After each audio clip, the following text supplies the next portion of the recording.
الحمد لله الحمد لله وكفى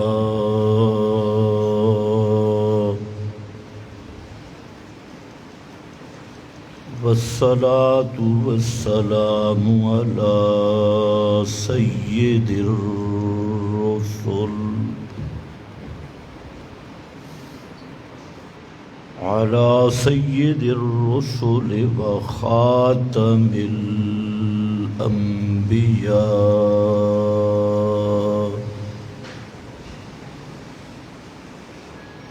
أما بعد فأعوذ بالله من الشيطان الرجيم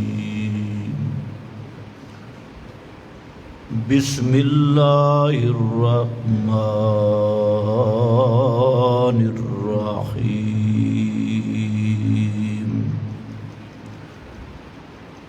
فاعلم أنه لا إله إلا الله سبحان ربك رب العزة عما يصفون وسلام على المرسلين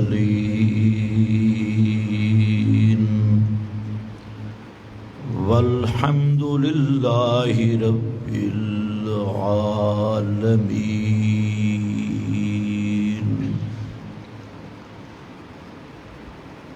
انتہائی قابل قدر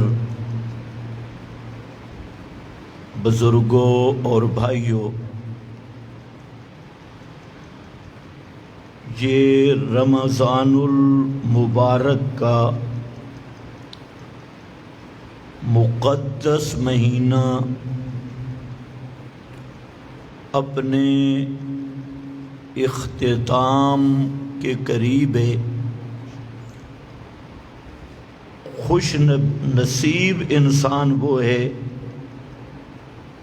جس نے رمضان المبارک کی قدر کی اور اپنے گناہوں کو بخشوانے میں کامیاب ہو گیا۔ یہ مہینہ اللہ کی ایک خاص رحمت ہے جس میں ہر مسلمان کو اپنی زندگی کے پورے اعمال پر نظر ثانی کا موقع ملتا ہے اور تجدید عہد، اللہ کی اطاعت پر تجدید عہد کا ایک موقع نصیب ہوتا ہے۔ قسمت والے انسان اس مہینے کی رحمتوں اور برکتوں سے ایسے مستفید ہو جاتے ہیں کہ جب عید کا دن ہوتا ہے تو ان کی حقیقتاً عید ہوتی ہے کہ ان کے وجود پر کوئی گناہ باقی نہیں رہتا اور پاک صاف ستھرے ہو کر عید کی تیاری کرتے ہیں۔ اور حقیقتاً عید ہے اس آدمی کی کہ جس نے رمضان المبارک کے اللہ کی رحمت کے اس سمندر سے گزر کر اپنے وجود کی ہر میل کچیل کو دور کر لیا اور اپنے وجود کو گناہوں سے پاک کر لیا۔ اور وہ آدمی جو سمندر کے اندر داخل ہی نہیں ہوا، سمندر گزرتا رہا اور یہ کنارے پہ رہا، یا سمندر کے اندر تو آیا لیکن میل کچیل صاف نہیں کی، وہ سب سے بڑا محروم القسمت انسان اور بدبخت انسان ہے کہ رمضان کے 29 یا 30 دن اور راتیں یہ اس کے اوپر سے گزر گئی اور اس میں کوئی تبدیلی نہیں آئی. یہ اللہ تعالیٰ کا اسی طرح باغی رہا جیسے پہلے باغی تھا. تو اس انسان سے بڑا بدبخت انسان دنیا میں نہیں ہے. اس لیے یہ مہینہ اس کا پیغام ہی پیغام انقلاب ہے. اس مہینے کا فلسفہ وہ بھی اپنی زندگی کے بدلنے کا فلسفہ ہے. پروگرام انقلابی، کیونکہ اس مہینہ کو جو شرف ملا، جو مقام ملا، جو فضائل ملے، وہ اس بنیاد پر کہ اللہ نے اس مہینے میں کتاب انقلاب قرآن مقدس کو نازل فرمایا. اور قرآن مقدس یہ اقوام عالم کی قسمتوں کا فیصلہ ہے. ایک انفرادی فیصلے ہوتی ہیں شب قدر میں، وہ 15 شعبان نہیں ہے، وہ شب قدر ہے. انا انزلناہ قرآنا انا انزلناہ فی لیلۃ مبارکہ انا انزلناہ فی لیلۃ القدر. لیلہ مبارکہ بھی وہی ہے اور لیلۃ القدر بھی وہی ہے، اور وہ شعبان میں نہیں. بعض لوگ کہتے ہیں کہ 15 شعبان یہ لیلہ مبارکہ ہے، حالانکہ لیلہ مبارکہ کی دوسری تفسیر خود قرآن میں موجود ہے، لیلۃ القدر. یہی لیلہ مبارکہ ہے. اور یہ لیلہ مبارکہ کہو یا لیلۃ القدر کہو، یہ رات ہے شہر رمضان الذی انزل فیہ القرآن. یہ رمضان کی رات ہے، یہ شعبان کی رات نہیں. اور یہ جو نصف شعبان پہ مجوسیوں کی طرح آتش بازی اور مختلف قسم کی عبادت کے نام پہ بدعات اور اللہ رسول کی سپیشل بغاوتیں کی جاتی ہیں مختلف پروگراموں کے تحت، تو اسلام میں علامہ ابن عربی مالکی مفسر ہیں، ان کی کتاب احکام القرآن، اس میں انہوں نے زبردست بحث کی اور انہوں نے فرمایا کہ میں نے پوری تحقیق کی کہ 15 شعبان کی فضیلت پر ایک بھی صحیح حدیث موجود نہیں. یہ سب وہ اہل تشیع کا پراپاگنڈا، ان کا امام پیدا ہوا اور اس کو دائی بھی محسوس نہیں کر سکی اور وہ جہاں سے بھاگ گیا 15 شعبان اور یہ سارا خیر میں ادھر نہیں جانا چاہتا. تو وہ رات جس میں قرآن آیا اس کو اللہ نے 2 نام دیے. ایک ہے مبارک رات، دوسرا ہے قدر والی رات. قدر کے 3 معنی، ایک قادر کا معنی شرف اور عزت والی رات، مقام اور شان والی رات، اور دوسرا قادر تقدیر سے. یہ وہ رات ہے جس میں انفرادی فیصلے، شخصی تقدیر کے فیصلے وہ بھی ایک درجے میں کیے جاتے ہیں، لیکن سب سے بڑا یہ کہ یہ وہ رات ہے جس میں اقوام عالم کی اجتماعی قسمت اور تقدیر کا فیصلہ کر دیا گیا. قرآن مقدس نازل کر کے اللہ نے پوری کائنات کی قسمت کا یہ فیصلہ کیا کہ اب قیامت تک خوش بخت وہ ہوگا، سعادت مند وہ ہوگا جو قرآن کو اپنا امام سمجھے گا، جو قرآن کو اپنا ہادی سمجھے گا، جو قرآن کو اپنا راہبر سمجھے گا، جو قرآن کو ہدایت کا مرکز سمجھے گا، جو قرآن کو ہدایت اور ایمان کا ماخذ سمجھے گا۔ قیامت تک وہ خوش قسمت ہے، اور بدبخت وہ ہے جو قرآن سے ہٹ کر کسی ملا کی کتاب، کسی پیر کی کتاب، کسی امام یا مولوی کی کتاب اس کو ایمان کا ماخذ سمجھ بیٹھے، ہدایت کا مرکز سمجھ بیٹھے۔ قیامت تک وہ شقی بھی ہوگا اور بدبخت بھی ہوگا۔ اللہ نے یہ فیصلہ کیا لیلۃ القدر میں، اس لیے فرمایا انا انزلناہ فی لیلۃ القدر، یہ ہے وہ قسمت کے فیصلوں والی رات، یہ ہے وہ خاص تقدیر کے فیصلوں والی رات۔ جو شخصی فیصلے بھی ضرور ہوتے ہیں، لیکن سب سے بڑا فیصلہ اس رات میں پوری کائنات اور تقدیر عالم، اقوام عالم کی تقدیر کا فیصلہ کر دیا گیا۔ اسی لیے اس رات کا نام رکھا گیا قادر بھی، اور اس کا نام رکھا گیا مبارک رات بھی، فی لیلۃ مبارکہ۔ نعرہ بالکل نہیں، میں تو مقرر نہیں ہوں، میں نے کچھ باتیں سمجھانی ہیں، بالکل کوئی آدمی نعرہ نہ لگے۔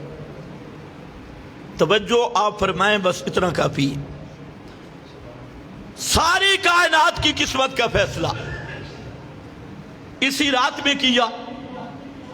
خوش بخت کون، بدبخت کون، جنتی کون، جہنمی کون، دائیں والے کون، بائیں والے کون، اللہ والے کون، شیطان والے کون، عباد الرحمن کون، عباد الشیطان کون، اللہ کے بندے کون، اللہ کے باغی کون، اللہ کو ماننے والے کون، اللہ کے دشمن کون۔ یہ فیصلہ ہوا قرآن کو بھیج کر، اور قرآن آیا بحیثیت ترازو کے۔ فرمایا انزل الکتاب والمیزان، یہ قرآن اس کائنات میں حق اور باطل کی کسوٹی بن کے آیا، حق اور باطل کا ترازو بن کے آیا، حق اور باطل کی ترکڑی بن کے آیا۔ یہ وہ کسوٹی آ گئی، المیزان۔ اب اپنے عقائد کو تولنا ہوگا قرآن کے میزان پہ، اپنے اعمال کو فٹ کرنا ہوگا قرآن کی کسوٹی پہ۔ یہ ہے خوش قسمتی۔ اور قرآن کو ترک کرنا، آج پوری دنیا میں مسلمان وسائل کے اعتبار سے، جو مسلمانوں کے پاس وسائل ہیں، 14 صدیوں کی تاریخ دیکھ لے، اتنے وسائل کبھی نہیں تھے۔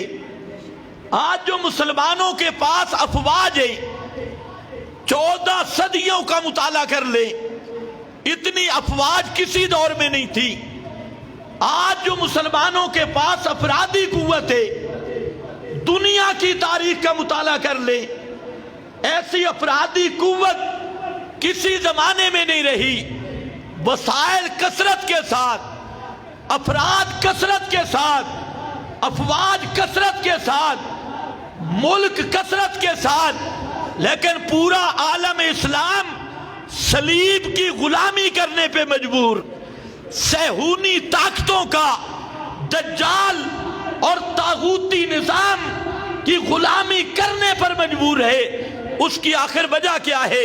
تو میرے بھائیو، اگر مطالعہ کرو گے، وہ آدمی بھی تھے جو 313 نکلے تھے، یہی رمضان تھا، اور جن کی نصرت کے لیے آسمانوں سے جبریل بھی آ گیا، جن کی نصرت کے لیے اکیلا جبریل نہیں آیا، نوریوں کی فوج کو اجازت ملی، وہ بھی آ گئی۔ حالانکہ نوریوں نے قتل تو نہیں کرنا تھا، اگر قتل کرنے فرشتوں نہیں آنا تھا تو جبریل وہ ہے جس نے ایک پر پہ صدوم کی بستیوں کو الٹا کر دیا۔ تو 1000 بھیجنے کی ضرورت تھی؟ یہ وہ 1000 نوری کیوں آیا؟ یہ صرف ان مجاہدین کے اکرام کے لیے، ان مجاہدین کے جذبہ توحید کو داد دینے کے لیے، ان کا مار کے جنگ دیکھنے کے لیے اللہ نے ان کو بھیجا کہ دیکھ کے آنکھوں سے دیکھ کے آ جاؤ۔ تم ہی تھے نا جو کہتے تھے نحنو نسبح بحمدک ونقدس لک، کہ نئے خلیفہ کی ضرورت نہیں، ہم ہی تیری پاکیاں بیان کرنے والے، اور ہم خود بھی تیرے لیے پاک رہتے ہیں۔ اور میں نے کہا تھا نا انی اعلم ما لا تعلمون، آج اپنی آنکھوں سے منظر دیکھو، ایک طرف نری مادی قوت ہے اور ایک طرف ایمان کی حرارت ہے، ایک طرف قرآن والی فوج ہے، اور پیغمبر کریم جب کافروں کی طرف دیکھتے ہیں تو آپ چہرہ انور پھیر لیتے ہیں اور آسمان کی طرف ہاتھ بلند کرتے ہیں اور حوالہ کیا دیتے ہیں؟ اللہم ان تہلک ہذہ العصابہ، اللہ میں محمد مصطفیٰ کی یہ پوری زندگی کی محنت ہے، یہ میری پونجی ہے، اگر آج یہ شکست کھا گئے لن تعبد فی الارض ابدا، اللہ پھر تے کلے نو پکارن والا کوئی بھی زمین تے نہیں رہنا۔ اللہ اللہ کرنے والے ہوں گے، ذکر اذکار کی مجلسیں والے ہوں گے، لیکن لن تعبد فی الارض ابدا، تیری توحید کا نعرہ لگانے والا پھر زمین میں نہیں ملے گا۔ یوں کر کے پکارتے ہیں تو وہ لوگ 313 اتنی بڑی چٹان سے ٹکرا گئے، اور تاریخ کے وہ اوراق بھی ملتے ہیں، ایک قرآن والا 60,000 کے لشکر میں کود کیا، 60,000 کا لشکر ایک طرف، اور ایک ادھر قرآن کا نعرہ لگا کر 60,000 کے مقابلے میں آ گیا۔ اور جنگ قادسیہ دیکھو اور اپنی تاریخ کے اوراق دیکھو، کہیں 6 لاکھ ہیں، مقابلے میں 6,000 ہیں، کہیں لاکھوں کی تعداد ہے، وہ مسلح ہر قسم کے جدید اسلحہ سے لیس ہیں، لیکن جہاں ایمان والے ان کے ہاتھ میں تلواریں بھی نہیں ہیں، وہ لاٹھیاں لے کے لڑ رہے ہیں، کھجور کی لاٹھیوں سے جہاد کر رہے ہیں۔ تو آج سوال یہ ہے، امت مسلمہ آج رمضان میں بھی نظر آ رہی ہے، روزے بھی رکھ رہی ہے، حافظ قرآن بھی سب سے زیادہ، ملا مولوی طبقہ بھی سب سے زیادہ، لیکن پورا عالم اسلام آج کفر کی جلغار کے آگے کمزور کیوں؟ آج صلیب کے آگے جھکا ہوا کیوں؟ آج صہیونی طاقتوں کے سامنے مسلمان مغلوب کیوں؟ تو اس کا ایک ہی وجہ ہے، اور واحد ایک وجہ ہے کہ آج مسلمان نے اللہ کی کتاب سے رخ موڑا ہے، اور یہ ساری سزائیں اسی جرم میں مل رہی ہے۔ آج دیکھ لے کتنے مسلمان ہیں جن کو قرآن پاک کا ترجمہ آتا ہے، عیسائیوں کے بچے سے پوچھ لو، وہ اپنا مذہب جانتا ہے، لیکن مسلمان اتنا بے پرواہ، یہ عیسائی بننے کے چکر میں صبح پینٹ پہنائی، پتلون پہنائی، اور انگلش میڈیم سکول میں بھیج دیا، اور وہ انگلش میڈیم کا تو وہ امام بن گیا، اور چند دن کے بعد پتہ چلتا ہے یہ کسی انگریز کا بچہ ہے، اور قرآن کا بھی پتہ نہیں، دین محمدی کا بھی پتہ نہیں ہے، اپنے ہیرو کا بھی پتہ نہیں، اپنے ہیروز کا پتہ نہیں۔ اب اس کے سامنے ہیرو ہیں کرکٹ والے، فلمی ایکٹر، اور سارے وہ انگریزی بدماش، وہ اس کے ذہن پہ سوار ہو گئے۔ تو میرے بھائیوں، سب سے بڑی چیز جو امت مسلمہ نے اجتماعی طور پہ چھوڑی ہے وہ خدا کا قرآن چھوڑے۔ اگر آپ یہ کہیں کہ قرآن تو پڑھا جا رہا ہے، ہر مسجد میں موجود ہے، تو ایک جملہ ذہن میں رکھ لینا، شاید گفتگو میری کڑوی ہو جائے۔ یہودی مولوی وہ تورات کو سونے کے پانی سے لکھتے تھے، سونے کے اوراق سے اور سونے کے ورق سے اس کا غلاف بناتے تھے، سینے سے لگاتے، اپنے مردوں کے پاس بیٹھ کے پڑھتے، تورات کو پڑھتے، تعویذ لکھتے، تورات کے تعویذ لکھ کے دیتے اور مشکل کشائی کی ڈینگیں مارتے، ہمارا تعویذ لے جاؤ، بیٹا آیا، فلانا آیا، فلانا آیا، تعویذ لکھے جا رہے تھے۔ سونے کے پانی سے تورات کو لکھنے والے تھے، سونے کے اوراق سے تورات کو پر کرنے والے تھے، سونے کے برگ چڑھانے والے تھے، غلاف چڑھانے والے تھے، لیکن اس کے باوجود اللہ نے ایک جملہ میں ان کے تورات کے ساتھ ایمان کا نقشہ کھینچا، فرمایا کتاب اللہ براء ظہورہم واتبعوا ما تتلو الشیاطین، کہ ان ظالموں نے میری کتاب کو پیٹھ کے پیچھے چھوڑ دیا، واتبعوا ما تتلو الشیاطین علی ملک سلیمان، اور لگ گئے پیچھے پوتھیوں کے، کتابڑیوں کے، جو ان کے شیطان مولوی یا جنات نے جادو کے ٹونے ٹوٹ کے اور وہی سیر، وہی تعویذ گنگا ان کے پیچھے لگ گئے اور اللہ کی کتاب کو پیٹھ کے پیچھے چھوڑا۔ سوال یہ تھا، وہ تو کتاب کو سینے سے لگا رہے ہیں، چوم رہے ہیں، تو چھوڑا کیا؟ تو اللہ نے خود بتا دیا، جب مسئلے کی بات آئی اللہ کے کتاب کو سیٹ پہ کر دیا اور شیاطین کے کتابڑیوں، ان کے رسالوں کو سینے سے لگا لیا۔ آج وہی بات ہے، آج مسلمان کیا سمجھتا ہے؟ تراویح میں قرآن پڑھتا ہے، سمجھتا ہے صرف اس کا مقصد ہے تراویح میں سن لو۔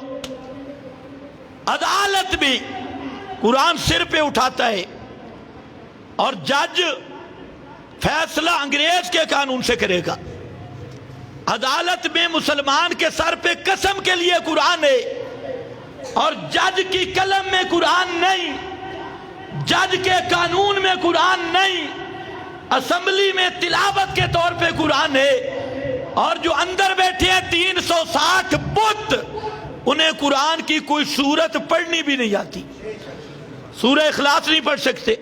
تمہارے وزیروں کے پہلے دیکھ لو، یہ جو سیاسی لیڈر، قائدین جمہوریت اور قائدین طاغوت، ان کو دیکھ لو، سورہ فاتحہ پڑھنی نہیں آتی، سورہ اخلاص پڑھنا نہیں آتی، ان کو کلمہ پڑھنے نہیں آتا، اور یہ اسلامی ملک کے نمائندے ہیں۔ حالانکہ پاکستان حاصل اس لیے کیا گیا کہ یہاں لا الہ الا اللہ کی حکمرانی ہوگی۔ خیر آؤ واپس، آج امت مسلمہ بحیثیت امت ہر جگہ پہ مظلوم اس لیے ہے کہ امت قرآن کا مقصد ہی بھول گئی کہ قرآن آیا کیوں تھا۔ تو اس لیے میرا بھائی، یہ قرآن تعویذ لکھنے کے لیے نہیں آیا، یہ قرآن ملا اور پیر کی جیب بھرنے کے لیے نہیں آیا، یہ قرآن مقدس یہ پڑھ پڑھ کے ختموں کے لیے نہیں آیا، یہ قرآن مقدس ربیع الاول اور محرم کے ختم اور مولوی کے پیٹ بھرنے کے لیے نہیں آیا، یہ قرآن یہ کتاب انقلاب ہے اور یہ پوری کائنات میں اپنی حکمرانی کا سکہ جمانے کے لیے آیا، اور قرآن پوری کائنات پہ قانون زندگی کی حیثیت سے آیا، ضابطۂ حیات کی حیثیت سے آیا، نظام الہی کے نفاذ کی صورت میں آیا۔ اس لیے یاد رکھنا، جب تک امت قرآن کا مقصد نہیں سمجھتی، اس وقت تک یہ صہیونی ان پہ حکمران ہوں گے، صلیبی ان پہ حکمران ہوں گے، اور ساری دنیا کے کافر ان پہ جمع ہوں گے۔ اور جس دن امت خواب غفلت سے اٹھے گی اور اللہ کی کتاب کو کتاب انقلاب سمجھ کر، محمدی پیغام سمجھ کر، محمدی نبوت اور محمدی رسالت کا میدان سمجھ کر، اللہ کا آخری ہدایت نامہ سمجھ کر، اس کو ایمان اور ہدایت کا ماخذ سمجھ کر جب امت اس کو سینے سے لگائے گی تو آج بھی اللہ کی وہی نصرت آئے گی جو اس امت کے اوائل پہ نصرت آئی ہے۔ لیکن اس درد کو سمجھنے کی ضرورت ہے۔ قرآن آیا کیوں؟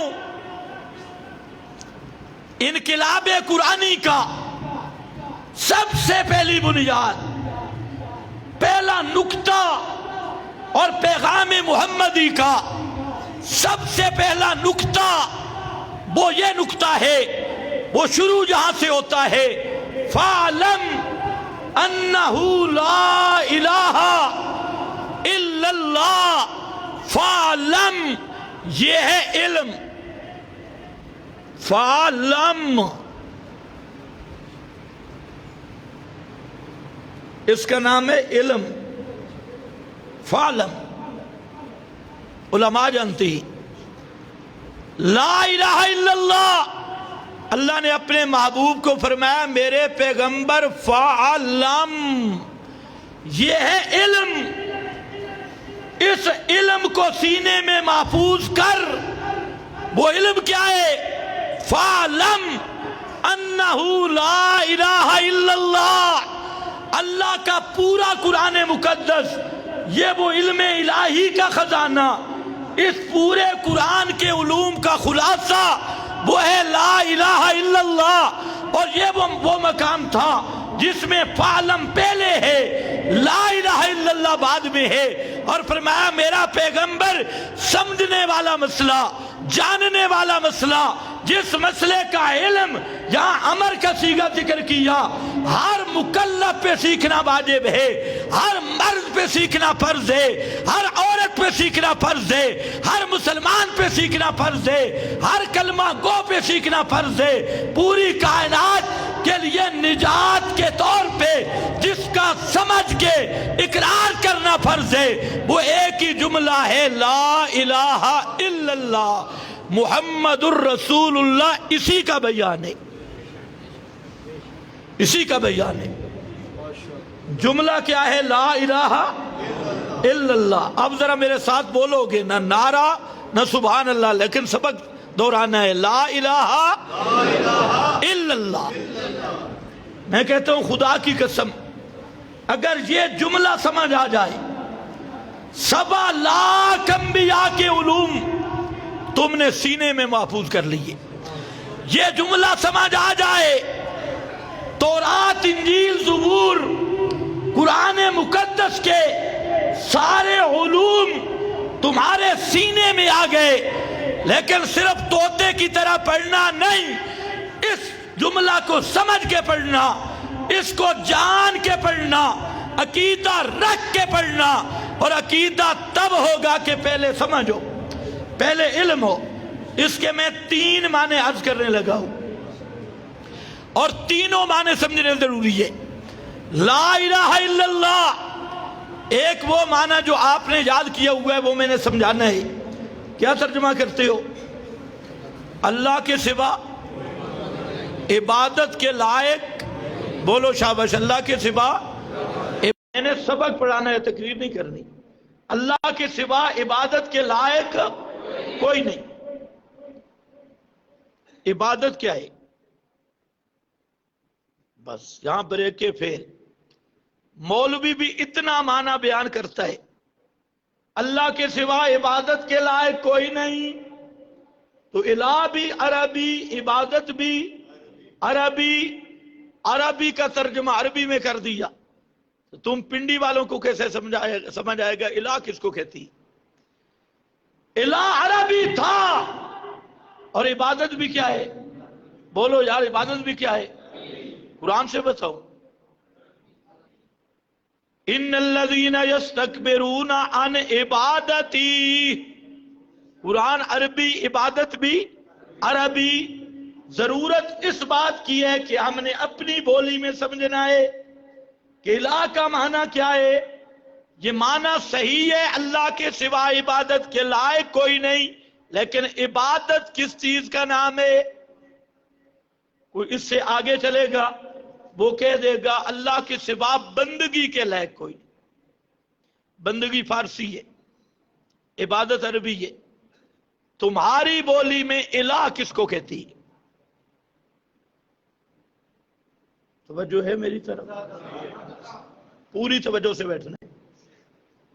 عبادت کس چیز کا نام، بندگی کس چیز کا نام، اس کو علماء نے تھوڑا کھولا۔ علامہ بیضاوی، روح المعانی، علامہ رازی، خطیب شربینی اور یہ سب مفسرین اس کو تھوڑا سا آگے کرتی ہیں کہ عبادت کا معنی غایت تذلل، غایت انکسار، ذلت کا آخری درجہ، انکسار کا آخری درجہ، عجز کا آخری درجہ، ذلت کا آخری درجہ، اس کو وہ کہتے ہیں غایت تذلل، غایت عجز، عجز و انکساری کا آخری مقام اور ذلت و عاجزی کا آخری مقام۔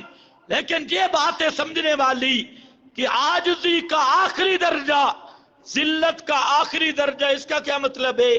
اگر ظاہر لیا جائے، اب ذرا توجہ کرنا ہے، تو سوائے سجدے کے عبادت کوئی عبادت نہیں،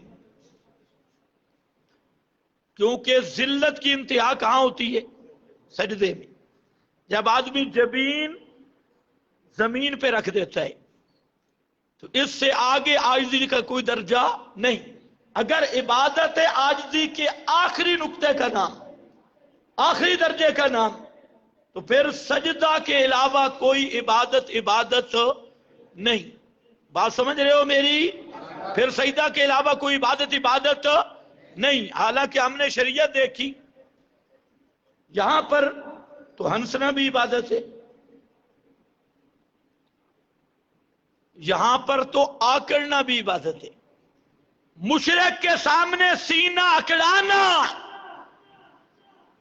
غرور ظاہر کرنا، اور اگر میں لفظ بولوں نا وہ بھی ٹھیک ہے، تکبر کا اظہار دل میں نہ ہو، لیکن مشرک کے سامنے اکڑنا، غرور، سینہ تان کے جانا اور مونچھوں کو بل دے کے جانا، یہ بھی سب سے اونچی عبادت ہے۔ پھر عاجزی کہاں گئی؟ عاجزی کی انتہا کہاں گئی؟ پریشانی ہونا، میں آسان بھی کر سکتا ہوں، تھوڑا سا آگے چل کے آسان کرتا ہوں۔ عاجزی کی انتہا کدھر گئی؟ عبادت کا معنی تھا عاجزی کی انتہا، اور جہاں اکڑنا عبادت، یار یوں نہ سمجھو جو کعبۃ اللہ گئے انہیں پتا ہے طواف کے جو پہلے چکر ہیں وہ رمل کرتے ہیں نہیں کرتے، تو یہی تو آکڑنا ہے۔ بوڑھے بھی آکڑ رہے ہیں، جوان بھی آکڑ رہے ہیں، کندھے سے کپڑا بھی اٹھایا ہوا ہے اور آکڑ بھی رہے ہیں، یہ کیا ہے؟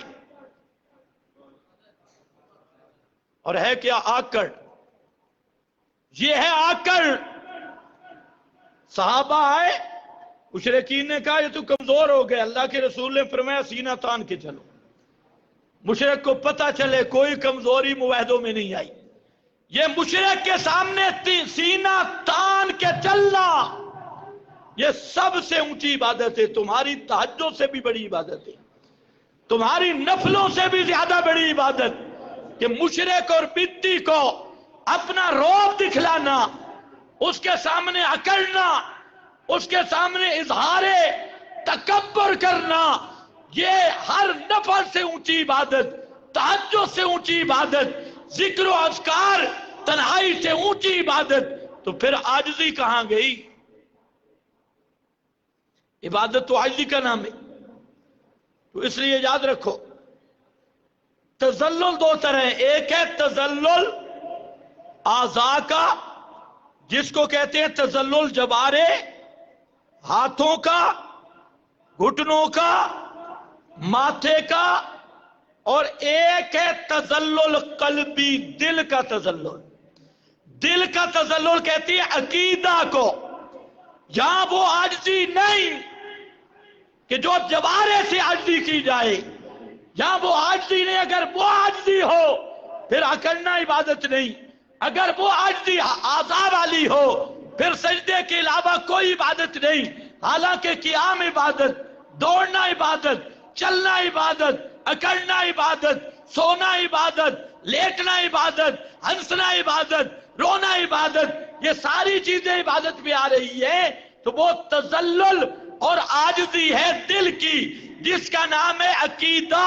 اسی لیے امام ابن القیم رحمت اللہ تعالی علیہ منیہ میں فرماتے ہیں العبادت عبارت عن الاعتقاد والشعور بأن للمعبود سلطة غیبیة يقدر بها على النفع وعلى الضرر فكل دعاء وثناء ونداء ينشأ من هذا الاعتقاد فهي العبادة۔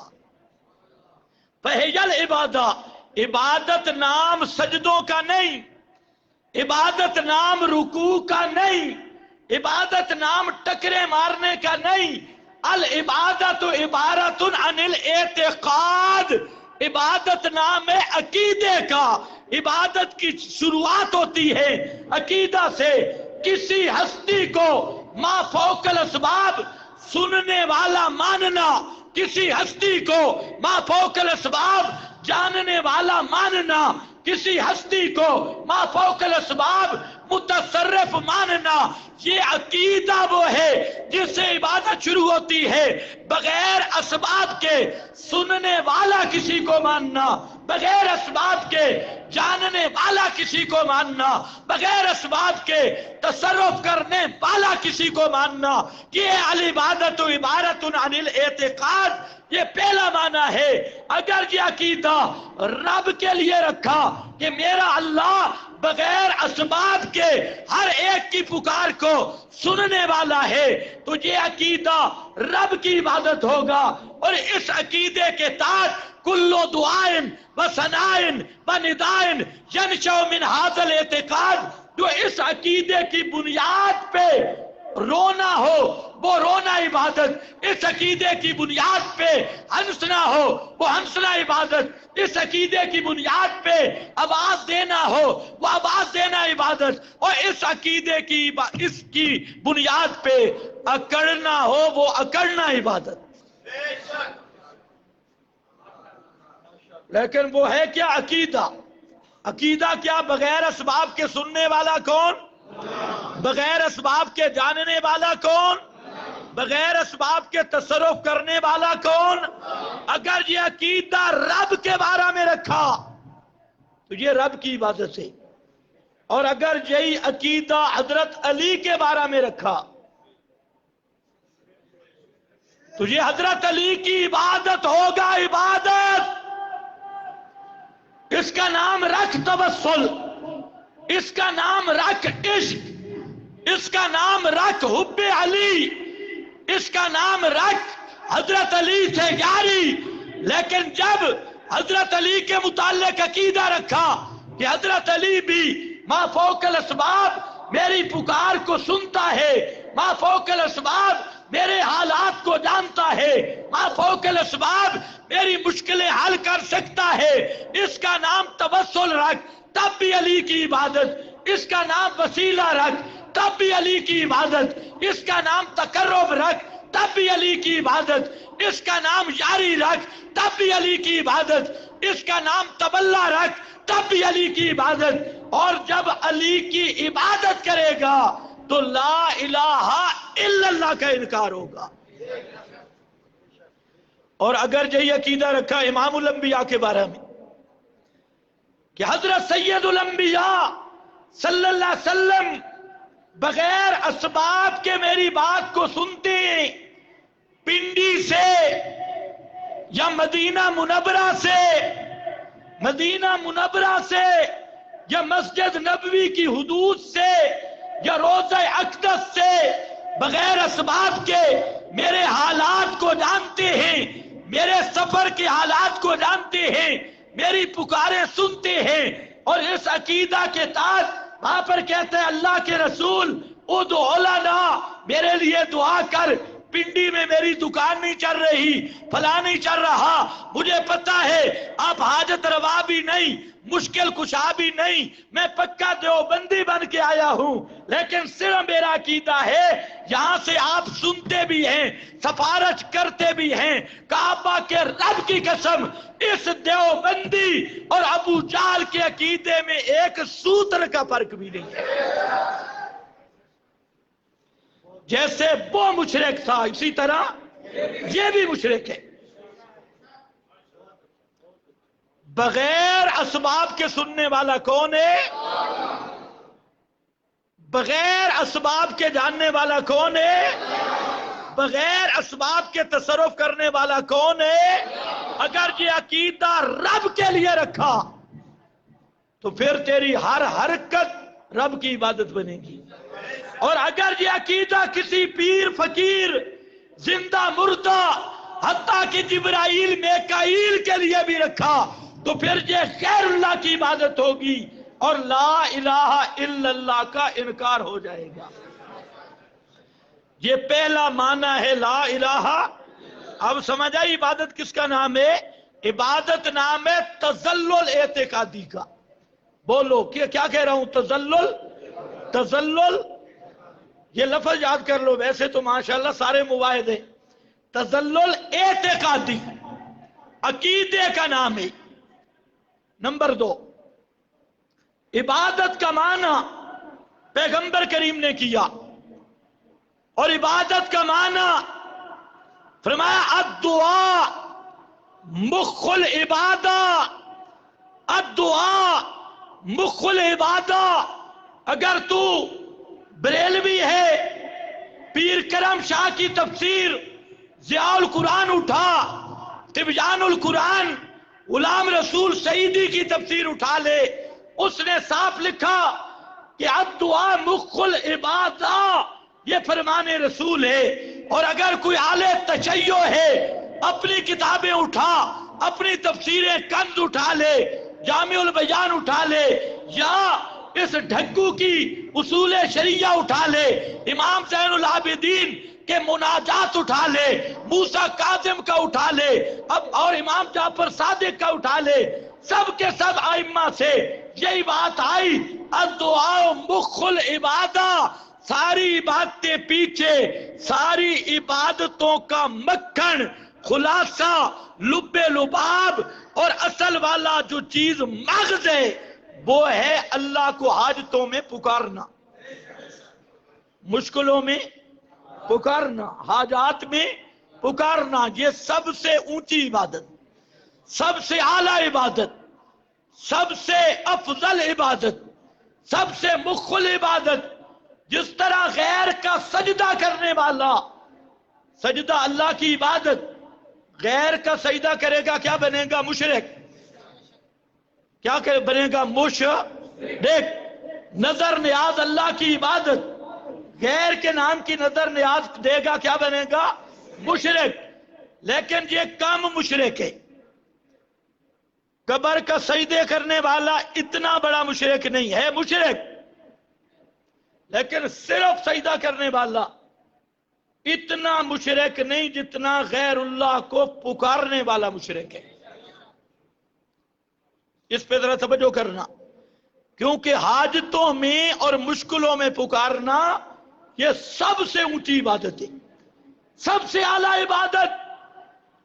تو اس لیے پورا قرآن مقدس کا عنوان تو ہے لا الہ الا اللہ، اور لا الہ الا اللہ کا قرآن نے جو خلاصہ بیان کیا وہ ہے لہو دعوت الحق، لہو دعوت الحق۔ علماء جانتے ہیں لام اختصاص کا، لہو کی تقدیم حصر کے لیے، دعوت الحق کے 3 معنی۔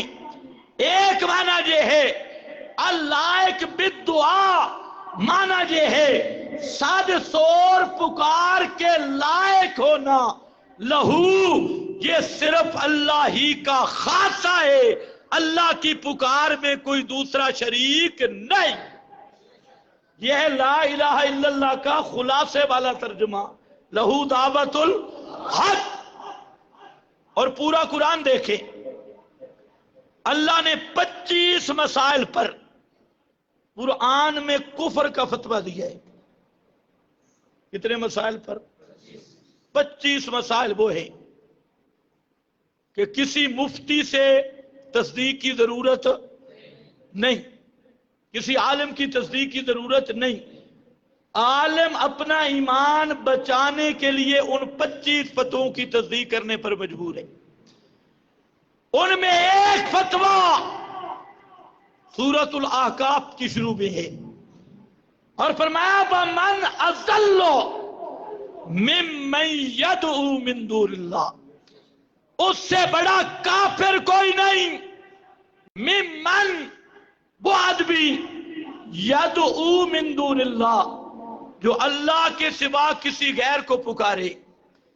کوئی تقسیم نہیں کی، جبریل کو پکارے تب، میکائیل کو پکارے تب، حضرت عیسیٰ کو پکارے تب، حضرت عزیر کو پکارے تب، اللہ کے سوا امام الانبیاء کو پکارے تب، کسی زندہ کو پکارے تب، کسی مردہ کو پکارے تب، من دون اللہ من لا یستجیب لہ الی یوم القیامہ، قیامت تک پکارتا رہے، وہ اس کی پکار کا جواب نہیں دے سکتے، کیونکہ وہ پکار کے لائق نہیں۔